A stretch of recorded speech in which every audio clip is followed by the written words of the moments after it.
This is Karen with newclevelandradio.net, and it is time for What in the World with Paul Seaburn and maybe his sidekick, John DiNallo. Maybe that's his middle name, Karen, and everybody out there at podcast land. John, maybe DiNallo. That's his new name. Not to pick on him, but we will for a little while. Hi, yeah, it's me, Paul Seaburn again.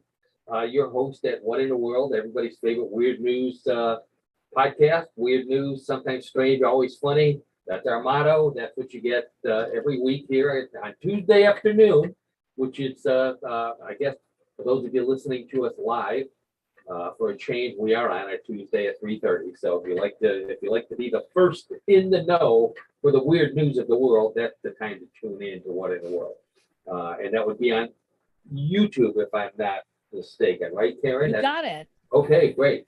And Karen, by the way, is Karen Hale, our media mogul at newclevelandradio.net, our platform, also producer and co-host on What in the World. So if I mentioned newclevelandradio.net, we were just talking about this a second ago. We have quite a few new podcasts on New Cleveland Radio. We're on Amazon, we're on Apple, we're on all the places that you can go to download your podcast. So, and we're free of all things. So that makes us even better. So that's, please join us in any way possible.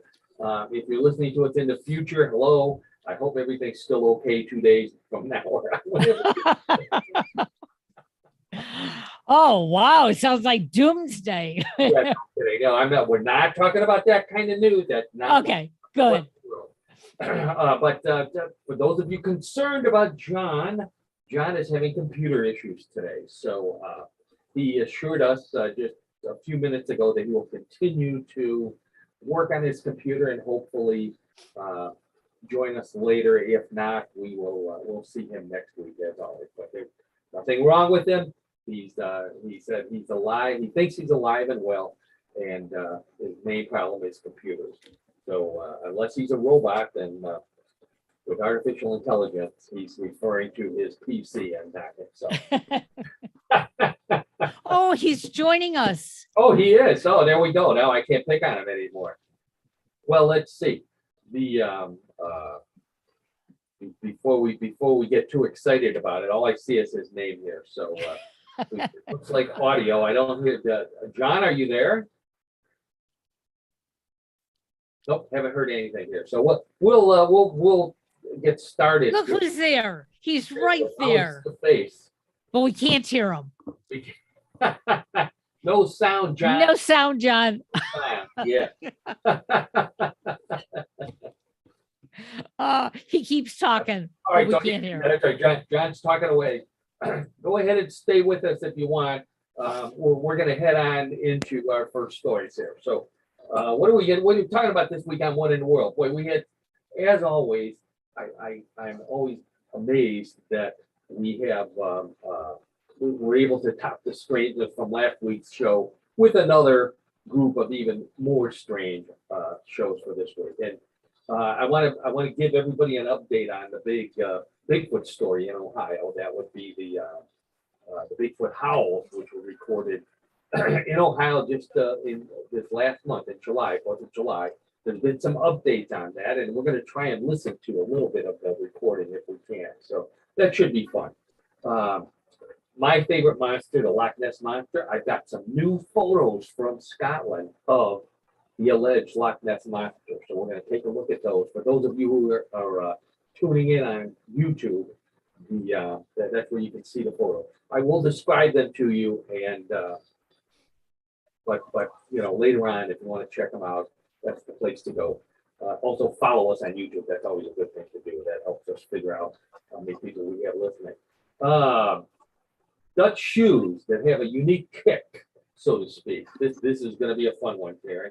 The world's most embarrassed decathlete. A decathlete is a person who competes in the decathlon. Okay. Poor guy had some real problems in his last tournament. So we're going to talk about him. Summertime means ice cream.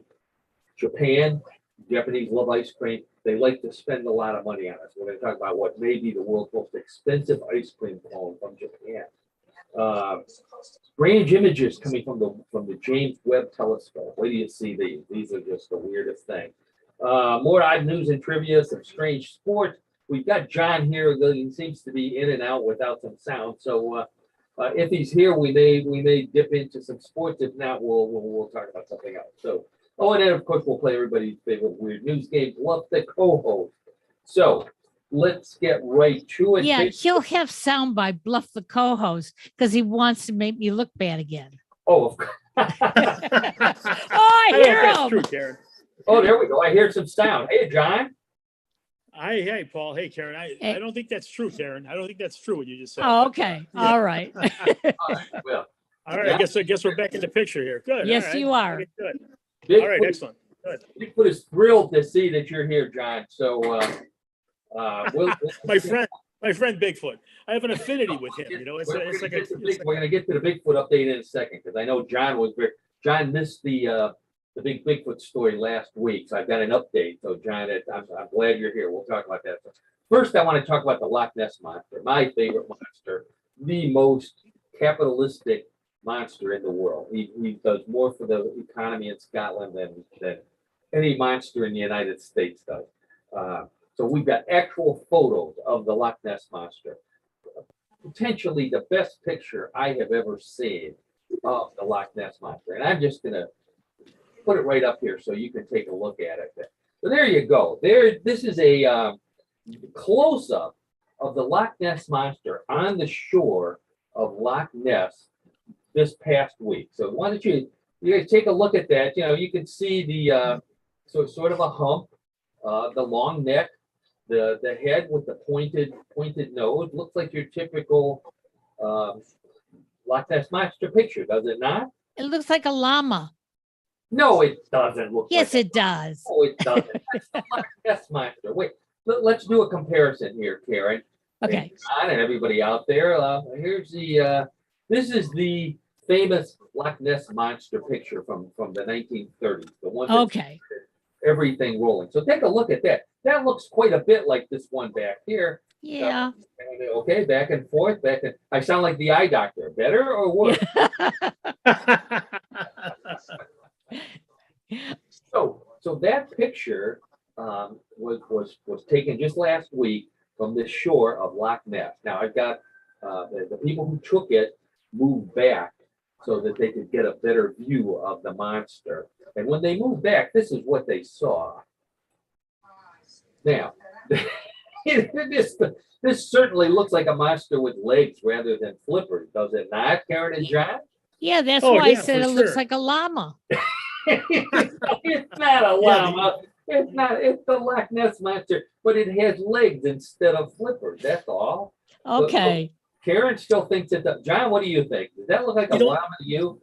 Well, you know what? He looks like a mini version of the Loch Ness Monster. And the reason I say mini version, it's like to Karen's point, he doesn't look very large. I mean, he looks Maybe it's a baby Loch Ness Monster. Could be. But let me ask you this, A Paul. mini Nessie. Well, the people who were looking at this moved even farther back. And when they Was it a pardon? Oh, so they moved farther back, and then yes, you're right. It was a llama. Believe it or not. good call, Karen? Good call on that Thank one. you. Karen was on Good there. call. This There it is these are llamas from the Loch. Actually, they're alpacas. From the Loch Okay. Ness Alpaca Farm in Mhm. Dorries, Inverness, which is the city on the shores of Loch Ness. And apparently, they were walking this herd to another pasture or giving them exercise. They were very vague about what they were doing. And one of the llamas decided it wanted to risk being eaten by the Loch Ness Monster and walked into the water to cool off. Got And it. the picture looked, from the right angle, and if you squint just the right way, and and used your power of suggestion. It did look a little bit like the Loch Ness Monster. So There you go. yeah, what can I say? I thought that was a lot of fun. So sticking with England for a second here, a woman in Hull. I've been to Hull. Hull's a very nice place in England. She claims, and this is for you and me, John. Her husband's feet are so smelly that they killed a frog which had crawled into them. What? Yeah, I have. Wow. I know Karen doesn't like looking at pictures of dead animals, so I won't show it. But Oh, thank if you. you Google the story, there's a picture of the tennis shoes or running shoes, whatever they are, and a dead frog inside of it. And the woman said she really she didn't want to remove the frog because even the decomposing frog still smelled better than her husband's shoes. So, but she did. Eventually, she dumped it out. And you know, I know I used to be a runner. Now I'm a walker. I have tons of shoes that I've worn doing both. I can tell when my shoes are ready to be thrown out, and that's when I go to put them on and I see that the odor eaters have crawled out onto them. That's when I know it's time for new shoes. I'm gonna take that llama down. I'm tired of looking at the llama butt there. Alpaca butt. I'm sorry for those alpaca fans out there. So I was thinking about this. I always felt sorry for shoe salesperson. Now most of them were men. I probably should say shoe salesmen, but I know there had to be a few female shoe salespersons, which you don't see anymore. Now, when was the last time, you went out in person to buy shoes? I haven't gone out in years, certainly even years before COVID hit. And normally they were men, if I'm not mistaken. They would measure your foot and massage it a little bit and go and get your shoes to try on. Oh, I never got the massage treatment. Wow. Yeah. See, that's a guy, female customer thing, I guess so.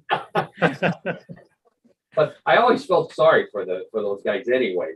They're the only people in the world who were glad to get a head cold because, guys like the guy whose shoes killed the frog, he comes in for a new pair of shoes.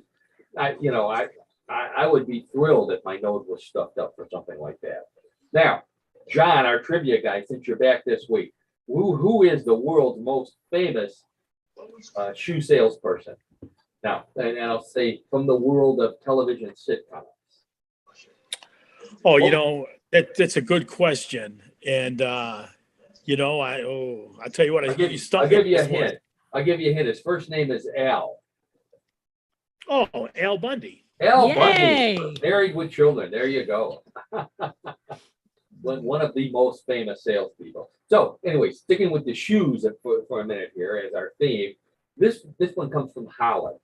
This story, the Dutch beer company Heineken. We're all familiar with Heineken in the green bottle. Recently teamed up with a sneaker designer in Holland, Dominic Siamboon. I don't know. It doesn't sound like a Dutch name to me, but we're going to go with that. So they created a special sneaker just for Heineken, and I'll put up a picture of it. And those of you who are watching will be able to tell, and I'll tell you what's unique about it. If you look at the bottom of that shoe, John and Karen and everybody out there, it's hollow, and inside the hollowed out area, transparent area, is Heineken's beer. Oh my gosh. Yeah, it's about, I'd say about 3/4 of an inch high, covering the entire sole of the shoe, filled with Heineken's beer, both of them. So this is a promotion for a new flavor of beer, a new line of beer for Heineken. I don't know. I can remember I had beer-filled shoes once. And I don't know if you remember this, John, and those of you who are regular listeners know that John and I have known each other since college. We're fraternity brothers. I don't know if you remember that one party, John, when we ran out of the red cups and we still had 3/4 of a keg of beer left. Yeah, I have a vague recollection of that, Paul. I have a vague recollection of it, but That's the only time I can remember when my shoes were filled with beer. well, you had to be able to get the liquid somehow, right? There you go. I guess so. Other yeah. than, yeah, but there were too many of us to all lay down underneath the tap. So, Yeah, that's true. although I Necessity is the remember mother of somebody putting invention. their thumb on the tap and trying to squirt it into our mouth. But I think we're going, we're off the track here. So We are off the track. beer, believe it or not, this beer is called Heine Kicks. I have to be careful saying that. Heine Kicks. Not to be confused with what your boss gives you when he wants you to get motivated. The Heine Kick. These are Heine Kicks. And it's to promote Heineken silver beer. I think I have another picture here, just to give you a better. There you go. Now this is the shoe in the vertical position, and you can see how much beer is in there. It's quite a bit, probably a half a glass full, I would guess. So this is for the Heineken silver beer or the Heineken beer. Pep Blue Ribbon tried this. I don't know if you remember this, everybody listening. Pep Blue Ribbon tried this. They put Pabst Blue Ribbon in old sneakers, and Pabst fans said that it actually made the beer taste better. So, Oh my gosh. they Well. decided, we better not do that anymore. So I'm thinking, maybe I would buy a pair of these. And then I remember stepping on a nail. What would you do if you stepped on a nail when the bottom of your shoe is filled with beer? Would you take it off? Put it to your mouth and suck it out, or want to get? I don't know. You have to be pretty desperate to do that, I think. You think, John? I don't. No, you know what? I mean, I'm surprised that Pabst tried this before because I thought this was unique. I had never heard anything like this. This is Heineken. Heineken started it. Yeah. Heineken, but you said Pabst did it before. Pabst said the. Oh, that was a joke, John. Right on top of things. Right on top of things. Today I am. Poor John. Yeah, I know. 1 week off, and he's got to get his snap back. It'll be back. Another story, and he'll be back to full strength. Okay, good. I hope so. Yeah. But this reminded me though, holding a shoe to my face to suck the beer out of the soul. I never thought I'd be saying something like that in a podcast or in life in general. But so I have a you were just talking about shoes, right? Yeah, and I was smelly shoes. Why is it that people think it's funny to take off their shoe and have a baby smell it? I've never heard of that. Really? You've never seen that? Oh no, I've never heard of that either, Karen. I've seen it a lot. Never mind. Wow. You run it must be my Jewish friends. We're gonna leave that one alone. We don't want to lose any sponsors, all of our lawyers. Oh, there we go. See, now I'm doing it. It reminded me of Maxwell Smart and holding the phone up to his head. Yep. The shoe phone. And I had a picture of it, but I apparently lost it. But while we're talking about odd things to do, are any of you into karaoke? I know I've never heard John say, boy, I'm sorry I missed the show last week, but we were doing karaoke and we just couldn't tear ourselves away. I'm going to have to say I'm not a fan, but I think I like to see other people doing it, but I'm not a person who actually does it. Yeah, me neither. But so if any of you are out there in podcast land who love karaoke, but you can never hit the right notes, you get that look on the audience's face when you're trying to sing some of your favorite songs. I've got the solution: duct tape. Actually, this is legitimate story. This one comes from Japan, which is the birthplace of karaoke. If you couldn't tell by the Japanese name that the practice had. So this company in Japan recently launched a device for people who have a hard time hitting the high notes in karaoke to help them train themselves to hit the high notes. Now you would think, wouldn't you just go to a singing instructor? Oh, no, not the Japanese. they invented a device to put in your mouth. Now, I have a couple of pictures of this. So, first picture is a picture of a pretty young lady who has what looks like boy, how would I describe it? It almost looks Pacifier. a pacifier. Thank you, Karen. Very good. She has kind of the end of a pacifier in her mouth, and there's a little breathing hole in it. Now, what this company that's a Prodea High Tone Trainer, it's called, what they say is you wear this, you keep this in your mouth for 3 minutes at a time, and you only have to do it once a day for 3 minutes, and you magically become a much better karaoke singer. Now, looking at it from this angle, you would say, how on earth could this work? So they conveniently gave us a picture of how it worked. Now that's the inside. Now if that were a pacifier, the poor little kid would be choking to death. Yeah. The mouth portion has a curved thing that fits around your teeth, and then there's a big protrusion in the back that goes down your throat. And put that all together, it does not look comfortable. In fact, here's a picture, a side view of a person's head. Oh no. Yeah, there you go, Karen. Yeah, I would be gagging the whole time. exactly. Yeah, that That's doesn't look good at all. Yeah, it really stretches far back into the throat without getting too graphic here. In fact, it looks to me like a torture device. I think I saw Jack Bauer use this once on 24.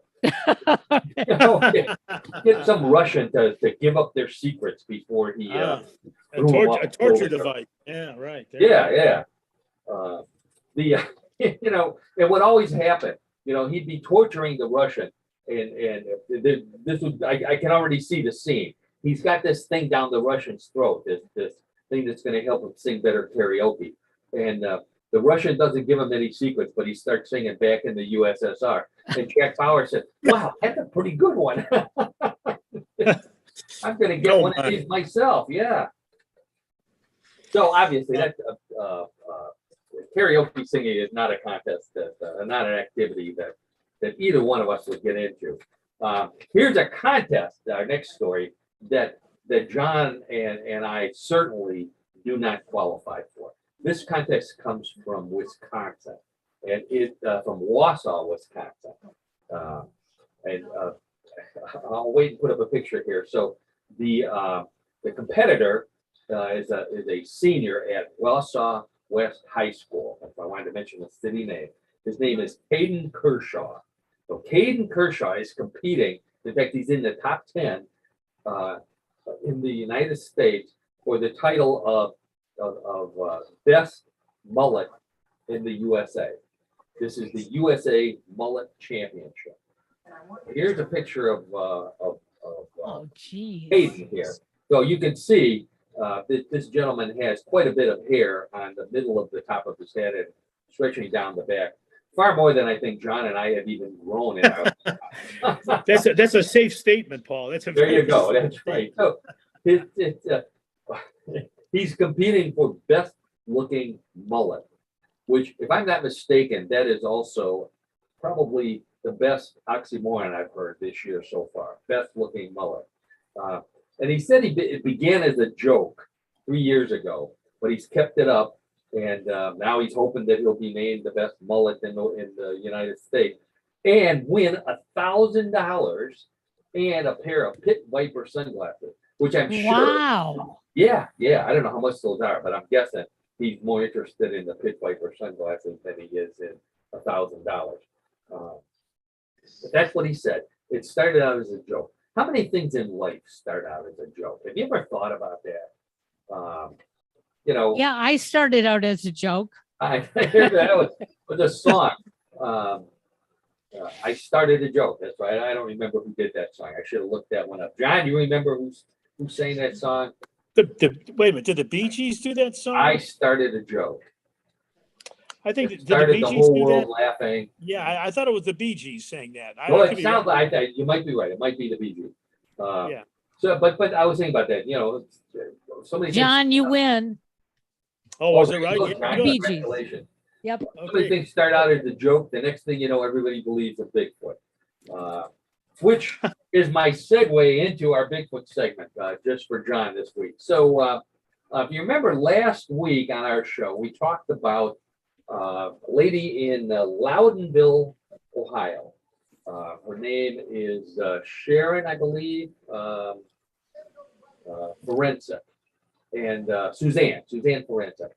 And Suzanne, John, and those of you that missed the story, was out on she moved to Loudonville to get away from the big city, Cleveland, and get out to peace and quiet. Instead, not long after she moved there, she saw Bigfoot running across the road in front of her. So she got excited and interested in Bigfoot, and she became a Bigfoot investigator. And she goes out and she records sounds in the woods near Mohican State Park, down 50, 60 miles from here, not very far. And 4th of July weekend, she's out. She decided to camp out after the fireworks were over. 3 o'clock in the morning, she starts to hear noises, and she said, "She got a recorder on." She took the noises, the recording, to a Bigfoot expert friend of hers, and he said it's definitely 2 Bigfoot communicating with each other. Maybe a mother and a child, or an adult and a teenager trying to help the lost teenager work their way back. So I wanted to, I'm going to try and play some of the call for you. So for those of you who have never heard a Bigfoot call, this is what the experts say is a Bigfoot howl. Protect your car, and what's most important is an auto policy from American Family. Get a quote. There you go. Did you hear that?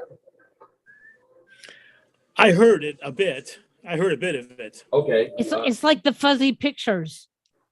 It matches the pictures, right, Karen? Wait a minute, Paul. I have a question here. This okay. lady. Yeah. Okay. Now, with most phones, you have video capability, right? Yeah. So my question is, we were always talking about the actual picture of the Bigfoot. We're not talking about a video of it. Like, wouldn't a person have enough foresight to say, this would probably be good if we can really get a more direct view of it? And can we do that through a video aspect of the phone? Like, again, it's just me thinking about something like Well, that. John, okay, John, if you're paying attention, it was, or maybe I didn't mention it. It was 3 o'clock in the morning. On 4th of July. Well, and I don't think she saw Bigfoot. She just heard the Bigfoot call. okay. Well, there's a She difference. just heard the Bigfoot call.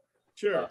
Okay, I stand So corrected then. now, All right. so this is in Loudonville, and the local newspaper down there, it's covering it. So people are calling into the local newspaper and they're saying, "Oh no, it's not Bigfoot." So the park rangers called in, and they said that no, they believe that it's coyotes. It's not Bigfoot. It's an alpha male coyote, which means the head male in the area. So this forensic said, "Oh no, she knows what these sound like because in 2020 there was another Bigfoot sighting in Mohican State Park, a family, and the father said that Bigfoot was throwing things at them. He made a 911 call. The police came out. Of course, they couldn't find anything. But since then, there's been 3 additional sightings in that area. So she said, you add it all up. You got 4 sightings. You've got Howell, must be Bigfoot. So this has nothing to do with the fact that last weekend was also the inaugural Hocking Hills Bigfoot Festival in Hocking Hills, Ohio, which is south of Columbus. So it's a bit of a drive from Loudonville. But I'm sure they talked about it while they were down there. Now, there's also another festival coming up, in Muskegon County, I think it is, the Bigfoot Base Camp Weekend coming up in September, which is right near in Loudonville. So Ms. Forensic is going to be speaking at that and playing her recording. So John, if you're interested, You know, I don't, I, well, I might be motivated to go there. I don't know. I have to see what else I have on my schedule. Well, I think you should go there for a special report, John. I mean, I I'll could be give you remote. five. Right, I'll give you okay. $5 to go. No, I don't even need the incentive that way. I just Ooh. might want to do that Bigfoot for the likes that show. idea. That's kind of interesting. I mean, I could give a firsthand account of what I've seen and what I've been able to There you go. experience Maybe there. So, somebody there can explain why you don't see so many photos. and and what I'll do is I'll bring my phone and I'll be prepared to take a video in the event that I do see one. There you That go. sounds There you good. go. More than Yeah. You know, you might be the first to take a picture of Bigfoot with a mullet. Just to work the last story in there. Well, I Oh, think my you Lord. and Annette would have a great time. There you So, go. Oh, I I'm don't sure the know if I lovely can Annette see that. would be more than I'll talk to happy. her and I'll see. I'll see what we can do about that. I mean, Yeah. maybe there's something else down there. Maybe there's a wine bar down there somewhere. We can. okay. End Oh, up there getting you to. go. There you go. Yeah. The So, Bigfoot okay. vineyard. But you know, we're getting off the track here for a second. I wonder why, you know, with as many vineyards as there are in Ohio, why Bigfoot wouldn't be hanging out in the grape growing area rather than in the woods. Unless Bigfoot has a problem and maybe he wants to stay away from the bottle. He's got to go to a meeting, you know. I don't know. I mean, now we're going off the deep end here. So let's get back to something that I know John is interested in, and that's sports. Now, John, I already know the answer to this, but I'm going to ask it anyways. Have you ever competed in the decathlon?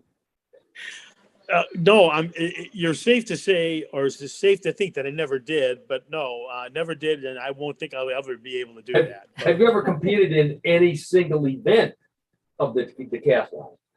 No, it's a good question. I'm going to say no. Okay, one more question. Can you name all 10 events in the decathlon? No, I cannot. Well, I'm being honest. Man. All right, I couldn't. I knew the 100-meter dash was in there. There's a tradition to the decathlon, which I didn't realize. All decathlons hold the events in a specific order. They have to be held in this order, with the first 5 on the first day, the second 5 on the second day. Mm-hmm. The first day, the events are the 100-meter run, long jump, shot put, high jump, and 400 meters. Second day, 110-meter hurdles, the discus throw, the pole vault, the javelin throw, and capping it off with the 1,500 meters, the final event, when many decathlons are often decided.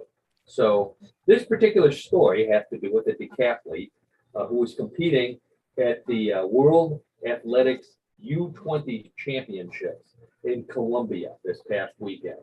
And this made the national news in Colombia and also in Spain, I think, which is where he's from. No, Italy. He's an Italian athlete. Alberto Nonino is his name. So Alberto is running in the 400 meters. So this is still the first day, last event of the first day. I'm going to put a picture of Alberto up here so you can see him in competition. Now, Alberto is having a problem. Alberto was leading the race right before this, and then all of a sudden something started bothering him.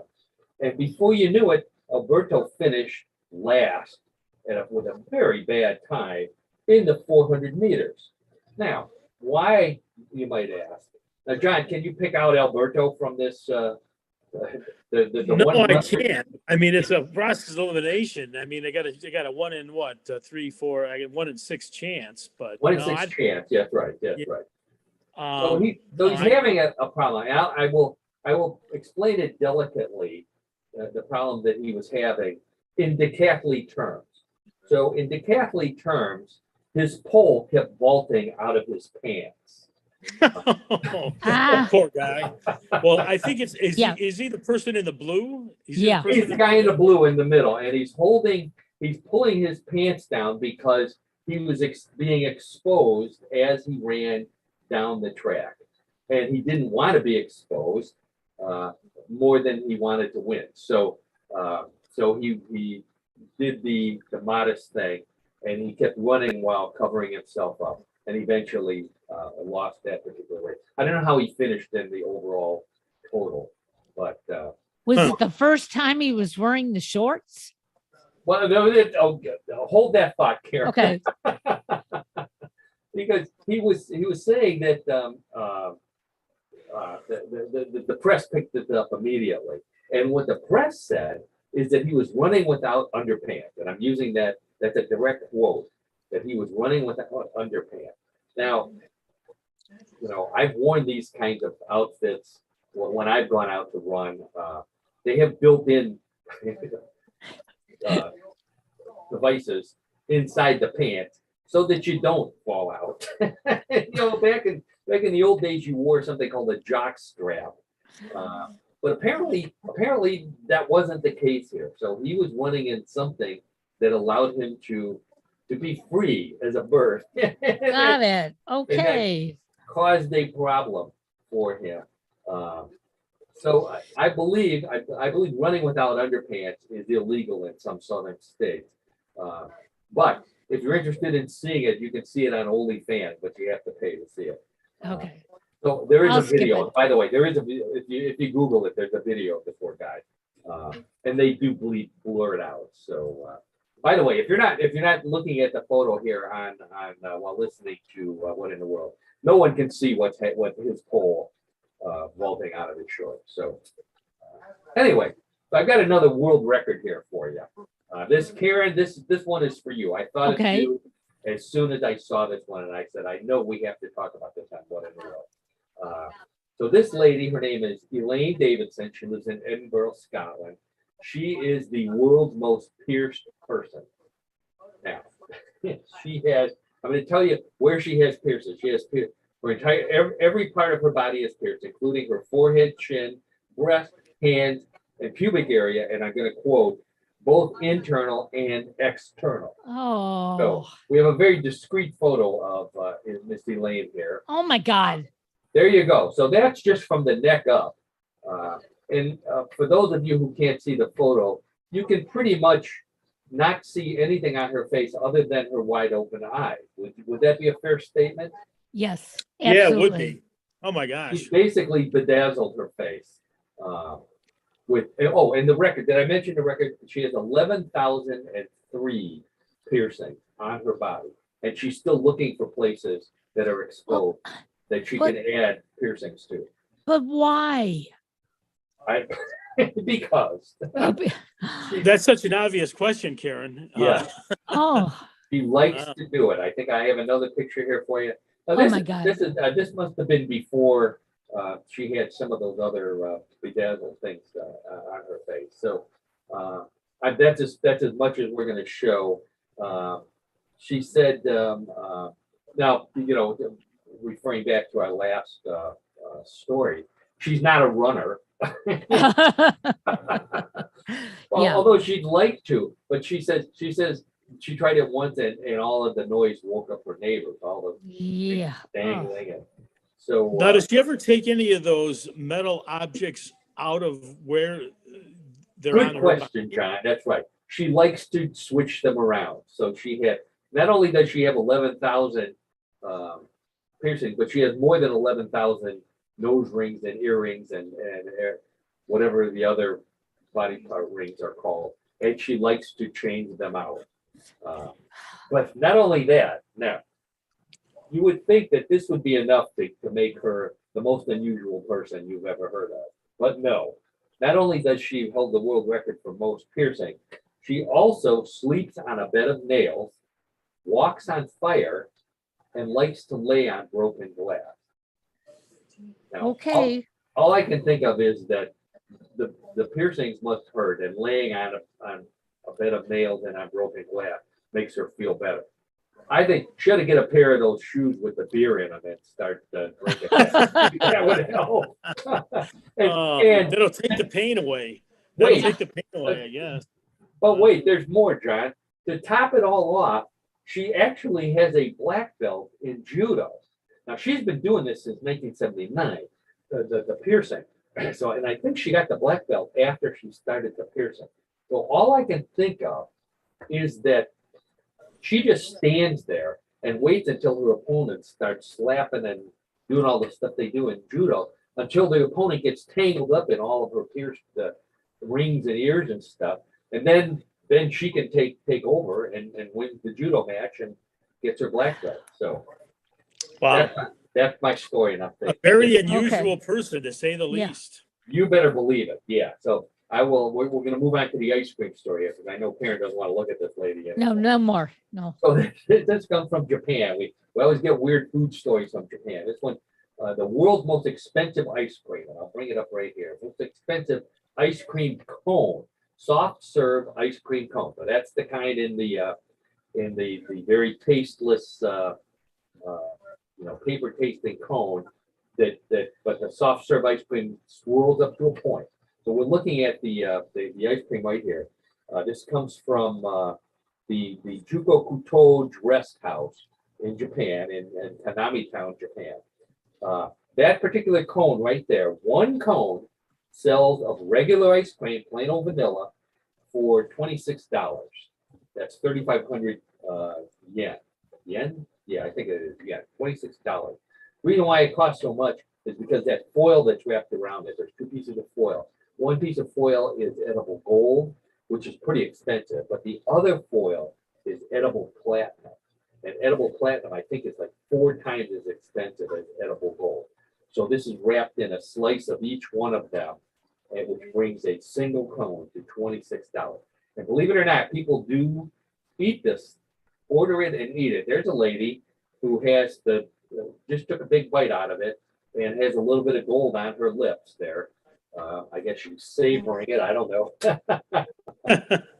But if I paid $26 for a single ice cream cone, I'd take it and I would want Pamela Anderson to eat it while I watched it. Okay. That's an awful lot of money to pay just to lick the cone. I'd rather see her lick it. The best part of this story, and I'm not saying that this lady said it, but many people who have bought and eaten the foil covered cone said they like to do it, not just for the taste, but also because it makes their poop sparkle when it. Oh my Yeah, God. exactly. That's what I said.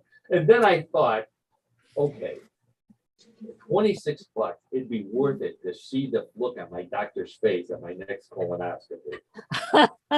If you told me that's what you had. There you go. That's right. Okay. So,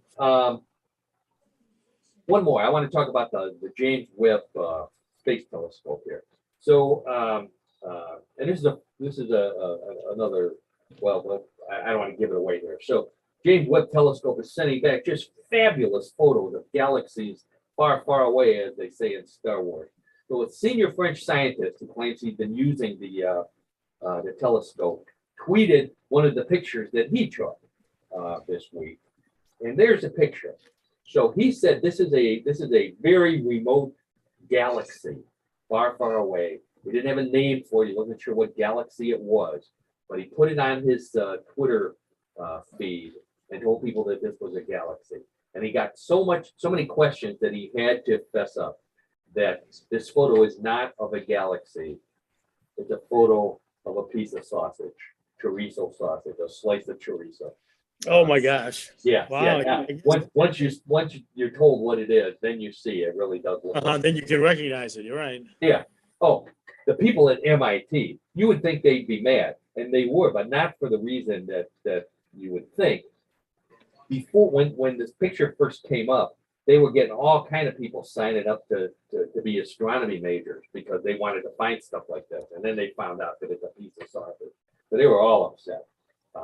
I don't know if you know this, John and Karen, but there was a similar incident in Cleveland a few years ago when a local astronomer sent out a message to people in the Cleveland area that there would be a very unusual meteor shower that night. And I want to show you the meteor shower that he said people in Cleveland would see. It was a shower of kielbasa falling from the sky. Looks like the people are excited about. They are. They're not disappointed. Right? That's how you can tell it's Cleveland, John. You're right. So there's the kielbasa meteor shower from Cleveland, Ohio. Check us out on YouTube, and you'll get to see that along with the chorizo, the chorizo galaxy, whatever it is. Kielbasa shower. And then there you go, the Kielbasa kielbasa galaxy. So I tell you what, let's get out of the news area for a minute here and go over to sports. Since we didn't have John here last week, I think we'll give him a little extra time here to talk about sports. What in the world of sports with John DiNallo. For those of you who are regular listeners, or if you're new, I'll explain it. Every week I ask John, my old buddy, to come up with a sports guru. You know, he's a trivia nut. He's a sports guru. Knows more about sports than anybody else I know. Has seen more events, so he knows his sport. So I asked John, find us a strange sport for what in the world of sports. And every week John finds another good strange sport. Sometimes they're completely unbelievable. Sometimes they're sports that we're thinking, why isn't there a Cleveland team competing in that? Now this particular sport that John found this week has a Cleveland connection, which I really like. So, but it is an unusual sport, especially for Cleveland, I would say. So, with that introduction, I'm going to turn it over to John, and I'm going to get some of John's photos lined up here. So take it away, John, with the sport of the week. Okay, Paul, thanks. So it turns out our sport this week is beach rugby. Beach rugby. Beach rugby. Now, it's an actual game which is based on rugby union that is played on beaches around the world. And it's also played here in Cleveland, as you mentioned. There is a Cleveland Here in connection. Cleveland. Okay, so rugby, I know a bit about rugby. I played rugby in college. I'm a fan. I like to watch rugby. Rugby union is the main sport. Standard. Yeah, there's 11 people on a side. It's the one with the scrum and all that. It's not the one you see in the Olympics, which is rugby sevens. There's only 7 people on the field. In fact, I may have the number one. I don't remember if it was 11 or 12. I'm sure my friend Simon down in Texas, who also played rugby, will correct me if I'm wrong. But anyway, so this is rugby on a beach. And so the sport, its origin, it appears to have started in Australia and New Zealand, that part of the world. Yeah, hotbeds of rugby. Which you've been to in the 1960s. But then it spread throughout the world, maybe not tremendously, but the first European tournament took place in 1992, and it was played in Biarritz, France. And currently, the sport is very popular in Italy, the Balkan region of Europe, and Eastern Europe. The inaugural European Beach 5 Rugby Championship was held in Moscow in 2017. Wow. So it's not a very popular sport, but it is still a sport that is, again, obviously played, again, throughout the world. Okay. In the U.S., the old Puget Sound Beach Rugby Football Club of Seattle, Washington, played its very first game in the fall of 1971, which is actually the time that Paul and I had our first semester in college. So that goes back a few years. But we'll take that far. Wow. Well, yeah. Now, there are 2 popular tournaments which are held in the U.S., and the one is called the Sevens by the Sea Tournament, which is held in Corpus Christi, Texas, each summer, and the Barefoot Sevens Tournament, which is played in Fort Myers Beach, Florida. And that is played on the last weekend of July every year. 2 places with beautiful beaches, by the way. Mm-hmm. So, yes, I've been to Fort Myers. For playing, yeah. It's a very, very nice part of Florida. But so we're not exactly sure when beach rugby came to Cleveland, Ohio, but on July 16, 2022, just recently, the 1964 Rugby Foundation of Cleveland held its Cleveland Beach Rugby 2022 tournament with several divisions, starting with the classic 5-on-5 beach rugby And it also included contact and non-contact games for people of all ages, genders, and skill levels. Non-contact rugby, that would be like flag rugby, I guess, or tag rugby. Well, well, yeah, I mean, but it just shows that it's popular. Now, Oh, yeah, there well, is I okay. showed a couple of pictures here. The first picture was what appeared to be co-ed beach rugby. Now, these guys look like they're pretty serious. They're playing the male version of beach rugby 5. Did you call that? So I'm guessing Yeah, that's 5, it's called classic 5-on-5 beach rugby. 5-on-5. Okay. Okay. Now, Karen, this is for you. There is no centralized regulation of the sport, but there are several leagues that are sanctioned across Europe. Organized leagues, they use a field or a pitch that is only the fraction of the size of a standard rugby field, and of course it's contested on sand instead of being played on grass. The pitch is between 33 to 54 yards long and 22 to 38 yards wide. Wow. Yeah. And the in goal areas are 3 to 7 yards deep. So Now, the standard rugby field is about 100, and I think the largest is 120 yards long. It's a little longer than no, football. that's right, because that's about 1/3 to 1/2 the size of a regulation Yeah. Wow. pitch ball. You're right on that. Okay, now there are no goalposts on the field.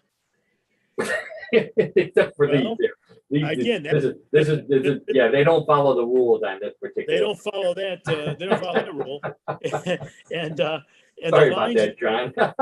That's okay. Well, that's all right. But the lines, interestingly enough, they're marked with either tape or rope. So it's kind of a loosely regulated sport or Yeah, organized sport in that sense. Without the goalpost, there's Yeah, two ways to score in rugby. You either cross the line like you do in football and touch the ball down at the touch, or That's you right. kick it through the goalpost. So this pretty much eliminates the kicking from rugby and just makes it a running, tackling sport. Still looks like a lot of fun. Yeah, really. Now, depending on the league and the field size, either 4 players or 7 players are allowed on the field for one team at once. Wow. Okay. Also, between 3 and 7 reserves are allowed, again, depending on the league. So, again, these people can take a break, the ones that are the starters or what have you, and then they're relieved by the people that are the reserves. Now, most leagues use a 1-try, 1-point scoring system because there's no goalposts. And occasionally, a sudden death extra time period is used to resolve matches that end in a draw at the end of regulation play. Okay. From a time standpoint, leagues use either a 5 or 7 minute half with a 1 or 3 minute interval for halftime. Now, that's a short amount of time, 5 to 7 yeah, minutes. sure. Normal rugby half is a half an hour, I believe. Yeah, that's what it's. Yeah, yes. More time to drink beer, I guess. Correct. Now, at the Cleveland Beach tournament we just referenced, team divisions included men's beach 5s, women's beach 5s, men and women's co-ed beach touch, high school boys beach 5s, high school girls beach 5s, and youth beach touch rugby. Wow. Now we don't have the results. I was doing some research. I couldn't really find a score or any kind of record of what the results were. But on a good note, the proceeds were donated to charity. And again, we're sure that a good time was had by all. As Paul mentioned, it looks like a fun sport to play. Oh, no kidding. I wanted to point out, John, that before you continue, I think this is a photo not from Cleveland, but the winners won $1,000 in this particular tournament. So there are prizes, but it's nice to hear that the Cleveland tournament was all for charity. But the one thing that you mentioned, all the high school kids that were playing, for those of you outside the Cleveland area, rugby is pretty big as a high school sport and growing in the Cleveland area. I believe Rexville, which is the school in our area, has a team. My alma mater, Padua, I believe, had an intramural rugby team. So Mhm. So it's becoming popular. And for those of you who have never been to Cleveland, we do have beaches. That is very true. Yeah, and I Mhm. believe that the tournament was held at Edgewater Beach, which is very near town. Yes, yes, Very- it was very at beautiful Edgewater, which beach, is yeah. right, which is Yeah. right on Lake Erie. Now, if you see some guys in a pile on a beach in Cleveland, like Paul's referencing here, they're not drunk. They're in a beach rugby scrum at that point. Of course. Oh, But not to worry, not to worry. They'll be drunk later. That's true. If they're playing rugby, I'm surprised that these guys in this particular photo don't have glasses in their hand or. Sure. or It's like a can't. lot of it's a lot of amateur sports where there's drinking involved afterwards. So Yeah. Well, it's for a good cause. The good time brings men, women, kids together for an outdoor activity on a nice summer day. So I think it's a great sport. It's one that I'd never heard of, but I certainly wouldn't call it an unusual sport uh, in comparison to some of the other sports that John has had. But the more I thought about it, John, I believe that back in college, you and I participated in a beach rugby game. Do you wait a remember minute. that? I do not. On the beach? I don't remember that at all. Yeah. Now we were on the east side of Cleveland, so that might have been Euclid Beach rather than Edgewater. I'm not sure, but my memories of those days are hazy for some reason. Mine too. But John and I were on opposing teams. I do remember that. And those of you who have listened to the show before and especially listened to Bluff the co-host know how competitive John is. And if my memory serves me right, my team, John and I were on opposing teams, and my team won. And John was a little upset about that. And here's a photo of me after the game was over. And John pretty much buried me to my neck in the sand and left Well, me. now it's coming back to me, Paul. Justice was served. That's all I can say. There you go. Justice- That's right. So Oh. there's a picture of me buried to my neck in snow, in snow, but typically in sand. I wonder if there's snow rugby. That might be a lot of fun. I'll look I into don't that. think so. I'll keep everyone alerted on that. I'll do some research. There's a lot of research out. A lot of information out there. It's got to go find There it. you So, go. Good. We'll do that. We could use another sport for the future. So, but beach rugby sounds like a lot of fun. Thank you for sharing that sport with us, John. And again, I'm glad that it's a Cleveland sport. I like to have a few of those. So, speaking of Cleveland sports, they're the only place where you can compete and bluff the co-host is in Cleveland, Ohio, on What in the World. And that's what we're going to do right now. So, Bluff the co-host, everybody's favorite weird news game, consists of 3 news stories like the ones we've been talking about. One difference: those stories are real. They've been verified. These stories may be real, may be a bluff. It's up to Karen, John, and those of you playing at home to decide whether they're real or a bluff. Betting is allowed. Place your bets. John and Karen, put your hands on the buzzers. I don't have a theme. For these stories, so we'll just get right to the first one with story number 1. The concept of irony is not lost on the group of arachnologists in Germany who claim to have taught common wolf spiders how to recognize letters and numbers in a magazine. While magazines are generally the worst nightmare of spiders, it seems their slick and shiny pages give just the right contrast to allow spiders to make out letters. Using bits of dead flies for rewards, the spider experts slowly taught the insect to recognize the letters in the word spider and go to them on a page, which got them a bit of fly reward. 6 letters seems to be the limit for a spider's tiny brain, but they're hoping to find an Einstein spider and use it to breed smarter wolf spiders. So the spider experts in Germany who are training wolf spiders to read magazine pages, or at least pick out letters on magazine pages, the worst enemy of spiders. What do you say, Karen? Real or bluff? I haven't been very good at this game the last couple of weeks. Now you throw this story at me. Oh God.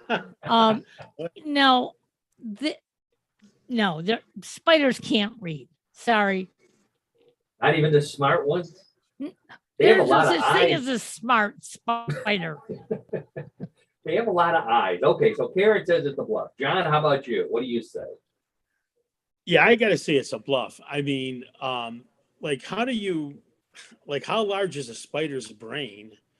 And then how do you know that he or the spider can recognize an image? I think it's I don't think it's possible at all. I'm gonna say it's a bluff. Okay, John. So okay, John says it's a bluff, even though spiders have eyes. John says it's a bluff. Karen says it's a bluff. They both say it's a bluff. Everybody out there, got pick your choice. Let's check with the judges, and the judges say congratulations to everyone who said it was a bluff. That would be John and Karen. Way to go! Thank Oh. goodness. Wow. All right, makes Karen, the- very good. John gets that first right answer under his belt now. He's feeling better. Which is always important. I was studying this week with Annette to try to like figure out what would possibly come up, and she was throwing all these different situations at me. So obviously, it's paid off. So that's good. Obviously, John, like I said, John's a competitive guy. So score is 1-1. Let's get right to story number 2. Golf ranks high on most lists of boring sports. But most people would rather watch putters than the contestants in the World Excel Championship, which were held at Microsoft headquarters this past weekend. Competing for the Financial Modeling World Cup, the best Microsoft office experts worked to see who could solve real spreadsheet problems in the fastest time using Excel. This year, the Excel tournament was carried live on ESPN, and it did so well, the organizers are hoping the tournament will also get a better betting line in Las Vegas. Okay, so the World Championship of Excel held at Microsoft headquarters. What do you say, John? Real or bluff? Carried on ESPN, by the way. Well, I'm torn on this one, but I'm going to say that it's real. I'm going to say it's real. I mean, I think the accent on data is speed. And so I could see this being something that is done. So I'm going to say it's real. John says it's real. Have you ever used Excel, John? Yes, but I'm not good at it. Yeah. I know the feeling. Okay, so John says that there was a real Excel tournament over the weekend. What do you say, Karen? You agree or disagree? Well, in the early days of Microsoft, my husband worked for them, and they did a lot of very unusual things. And I can't go into it right now, but yeah, probably is real. The only thing that's catching me is it was on ESPN, which seems weird, but I'm gonna say real. Okay, so Karen, now Karen's got a little bit of inside information there. Her husband worked for Microsoft. Karen says it's real. John, a poor Excel user like myself, says it's real. Everybody out there, make your decision. We'll check with the judges, and the judges say, congratulations to everybody who said that's a real story. It was on ESPN this past weekend. If I would have known, I would have watched. Yeah.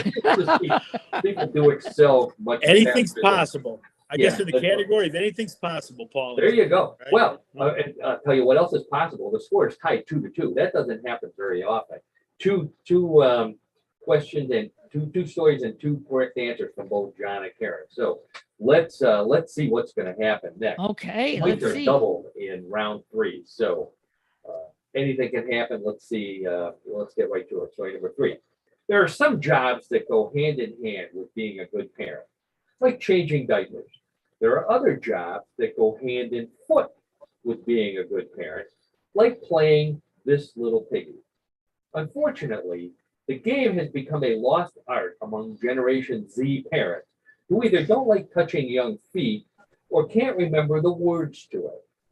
Fortunately, that's why a group of grandparents in Los Angeles have formed the This Little Piggy Company. For $25, an age-appropriate couple will come to your home and play This Little Piggy with your child for a half an hour. If the child gets bored, they are also skilled at patty cake, peekaboo, and got your nose. Business is booming for the This Little Piggy Company, and they're looking into franchising the idea. All right, Karen and John and everybody out there, the This Little Piggy Company sends grandparents to your house to play This Little Piggy with your kid because you don't know how. Real or bluff? So you said this got started in California, right? It started in, did I say that? In Los Angeles. Yeah. So, Los but- Angeles, yeah, sorry. so just because it got started in California, no offense to Californians, but they are a little weird. They spend their money in ridiculous ways. Sadly, I'm going to say it's real. Oh, okay, so Karen says it's real, sadly. Sadly, real sadly. Okay. All right, John, how about you? Well, I'm not going to break the string here because we all agreed with these being real stories, with the first two stories. So I'm going to not break the chain. I'm going to say it's real too. But I think Okay. it's very, very plausible because there's services for everything now. And this doesn't seem very odd to me. I mean, really? I mean, what's next? I'm going to say it's real. Okay, so John and Karen both say that This Little Piggy Company is real. Because it happens in California. So let's check with the judges. And the judges say, congratulations to all of you who said that was a bluff. It's not a real story. Thank God. Thank God for Who small favors. doesn't know This Little Piggy? Well, you would think that, Paul, but you never say never. Never say. There you go, John. A good motto for this show. You never say never. Well, despite the fact that John and Karen both got that one wrong, they finished tied with 2 apiece. So that means they Very good. are both winners this week, as well Well- as every. Oh, Well, the good news is we haven't lost, so I'll take. there you go. I'll take that, Karen. Yeah. I'll take that. I mean, nobody gets buried It's a up to good their thing. head in sand because of Bluff the co-host. You got it. That's right. That's right.